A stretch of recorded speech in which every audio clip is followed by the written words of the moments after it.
Hello, beautiful people of the internet. How are you doing today? My name is Jackie and welcome back to my YouTube channel.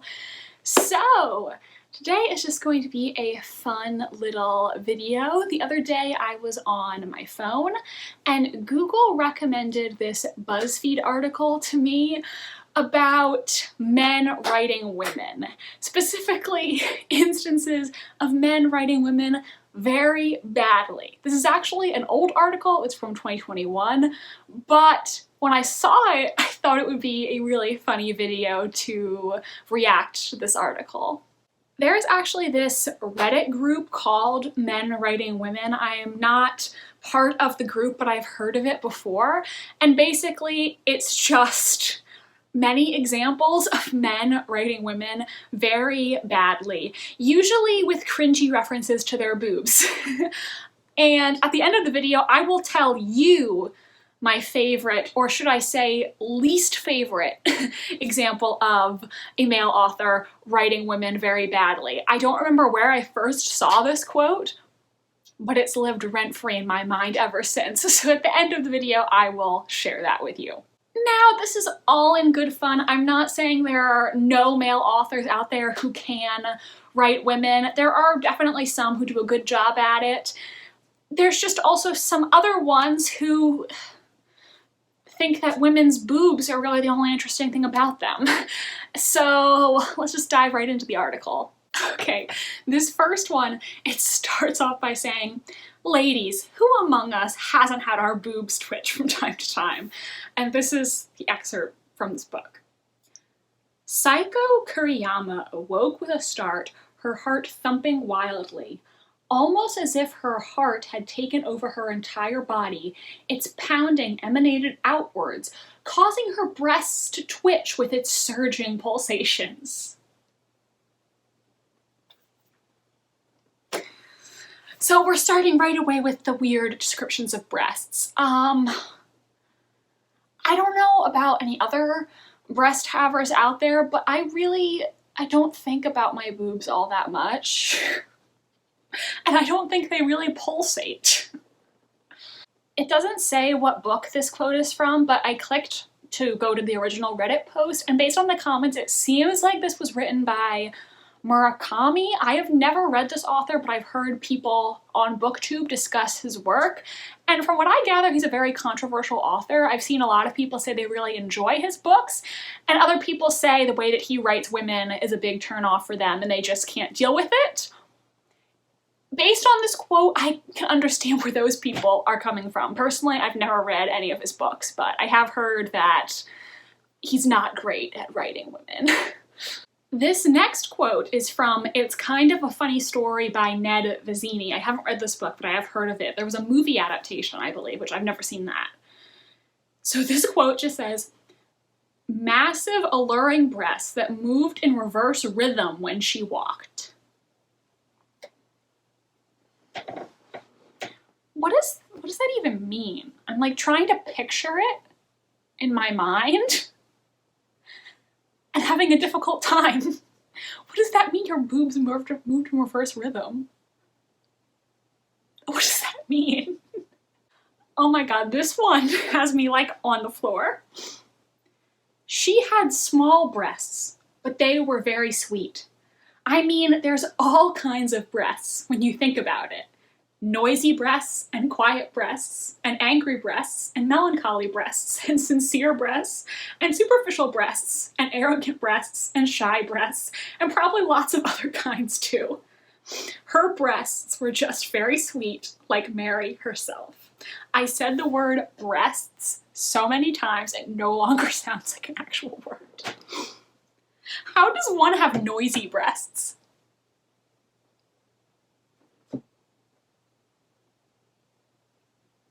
Oh my god. This quote takes me out. I can't. What is this from? Okay, this next one. It says guess the author, but I cheated and looked at the Reddit post, and apparently this is from The Stand by Stephen King. "Sure," she said, cringing back and starting to cry. "Why not? big star, and run. I thought you were a nice guy. You ain't no nice guy. Several tears ran down her cheeks, dropped from her jaw, and plopped onto her upper chest. Fascinated, he watched one of them roll down the slope of her right breast and perch on the nipple. It had a... I don't know if I can get this out. It had a magnifying effect. He could see pores and one black hair sprouting from the inner edge. I can't.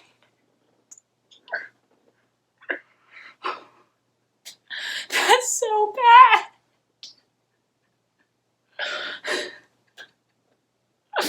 Oh my god, I might cry. Okay, I'm gonna skip number 5 because I don't know if I want to read that out loud on YouTube. It's, you know. Number 6, though.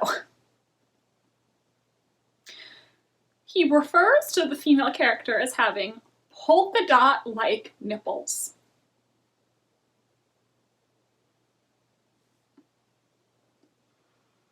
That's bad.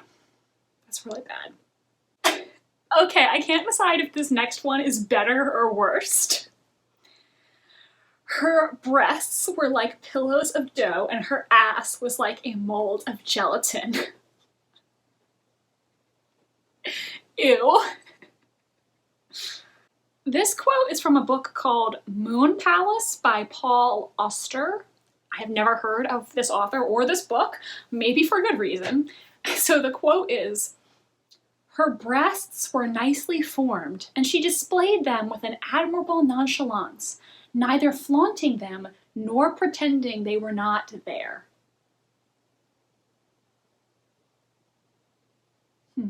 Because you know, ladies, you need to be beautiful, but like, you can't know you're beautiful, you know, because then men will think you're stuck up. But you also have to show them the goods, because men want to ogle you, okay? And if you cover up your breasts, then you're a prude. Yeah. This is sarcasm, by the way. That's BS. This next quote is from a book called Beats of Time by Tom Ives. I went to the Reddit post again to figure out who wrote this, because a lot of these don't list the book title and the title of the post. But this is the quote. "I started to introduce her to some men around the club. This is Adela. She is cute, intelligent, physically active, normally followed by a wink, and recently got a taste for schnapps."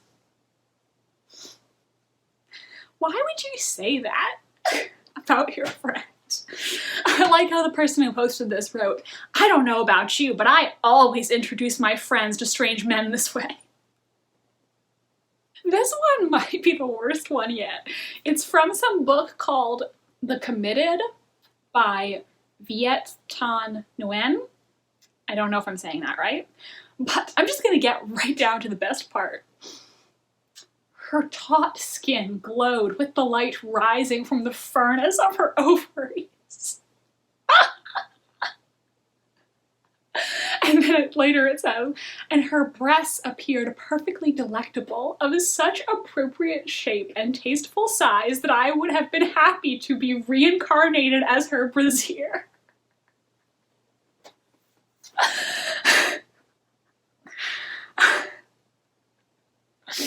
I'm gonna need to like take a minute to recover from that one. That is the most ridiculous thing I've ever read. The furnace of her ovaries.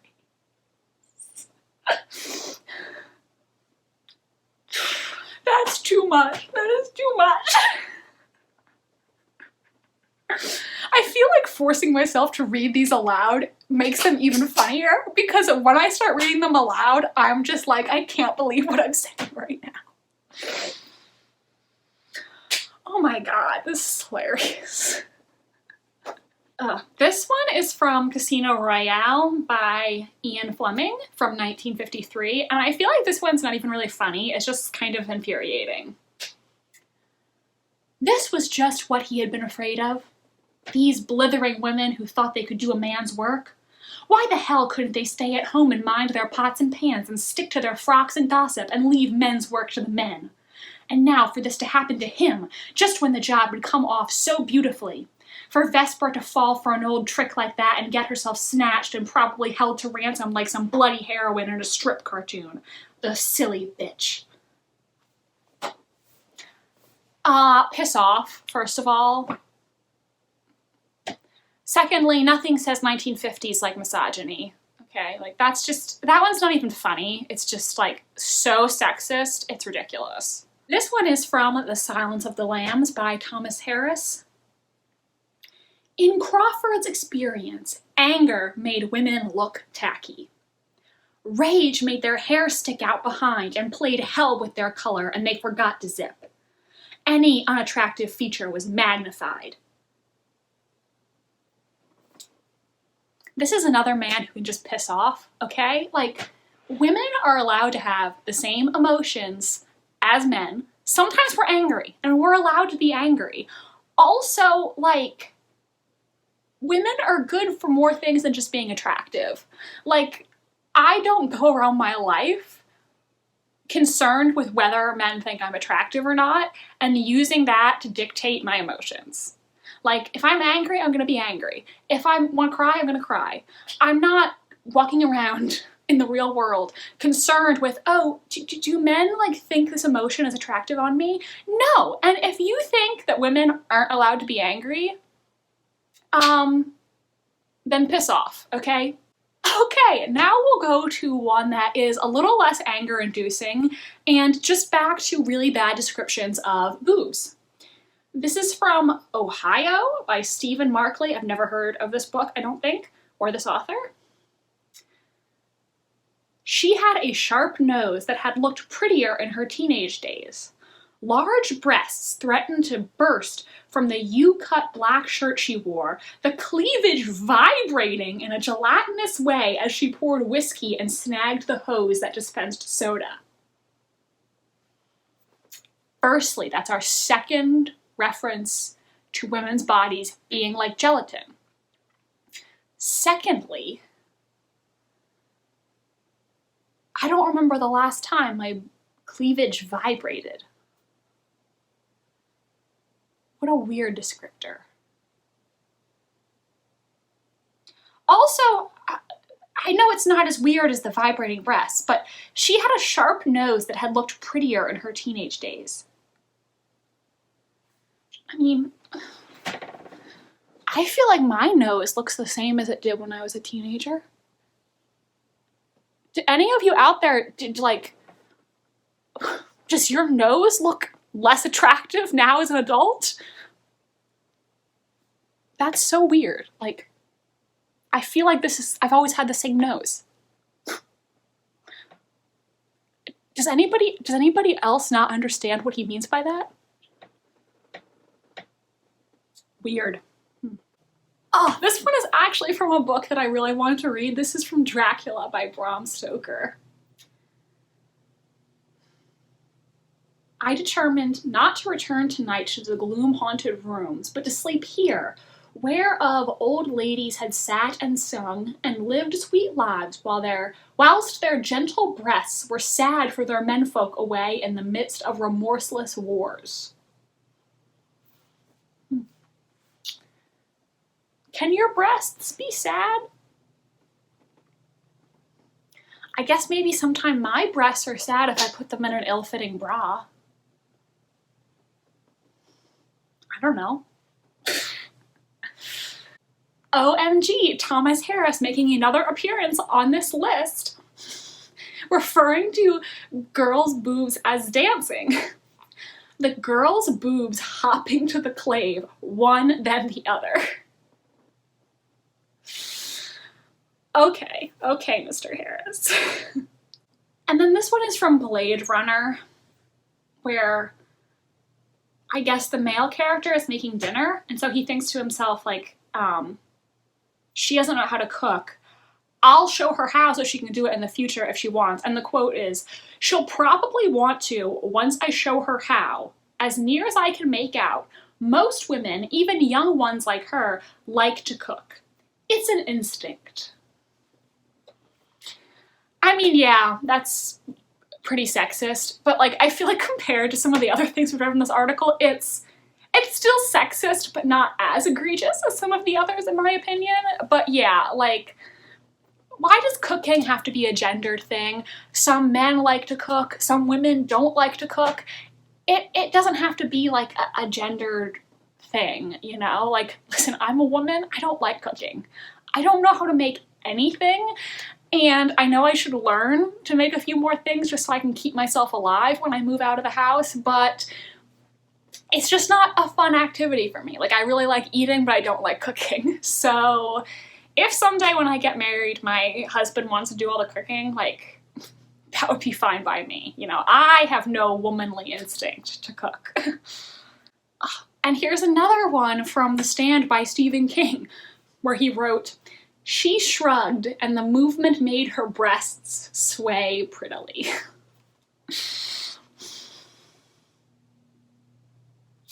Yeah, that's another bad one. And the last one in this article is from some book called The Briar King by Greg Keyes. "But now he was there with confidence, tracing over the thin fabric of her gown, raising her nipple into a little fortress tower." What a description. What a description. Okay, listen. If there's any men out there watching this video, I'm not gonna say that you're never allowed to mention breasts while writing. I mention breasts occasionally. However, do not make your female character's defining feature her breasts. Don't bring it up more than once at most. And like maybe actually do some research on female anatomy before you write about it. So, speaking of not understanding female anatomy, I'm now going to read to you a men writing women quote that has lived in my mind rent-free since the first day I read it. This is from The Witches of Eastwick by John Updike. God, I hate John Updike. I've never read one of his novels, but I had to read an essay by him for class where he was basically talking about his genitals, and it was the stupidest thing I've ever read. And I just hate his sexist ass. Like, John Updike is the worst. So, here's the quote. "She had to sit on the toilet some minutes waiting for the pee to come. Men, they were able to conjure it up immediately.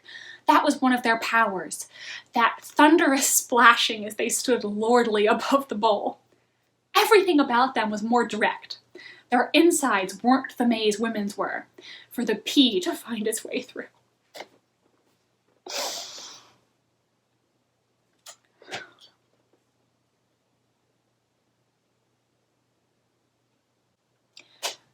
This quote just baffles me. Like, men, please, I'm begging you, do some research about female anatomy. Like, women can pee normally. Like, okay, what does John Updike think women's insides look like?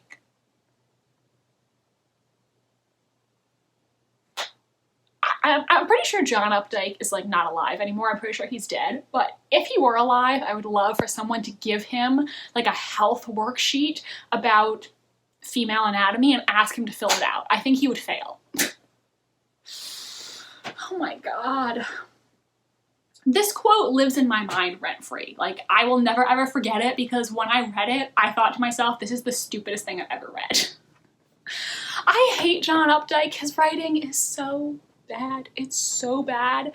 I read that essay by him, and when I took a women's studies class in college, I mentioned to my teacher how much I hated that essay, and then I took a writing class with the same teacher, and one of the things we had to read in that class was a John Updike poem, I believe, and as my teacher walked around with the worksheet, she placed mine down and said, "Oh, Jackie, I know how much you love John Updike." I I hate him. My one-sided grudge against John Updike. I can't stand him. I can't stand him. So that's it for today's video. In conclusion, women are more than just their breasts, and please research the female body before you try to write about it. I hope you enjoyed this video. Hopefully it gave you some good laughs. If you enjoyed it, please do give this video a big thumbs up and subscribe to my channel if you want to see more from me. I post new videos every Wednesday and Sunday. My social media links are down below if you want to follow me on Tumblr, Instagram, or be my friend on Goodreads. Thank you so much for watching, and I hope you have an amazing rest of your day. Bye, and I'll see you next time.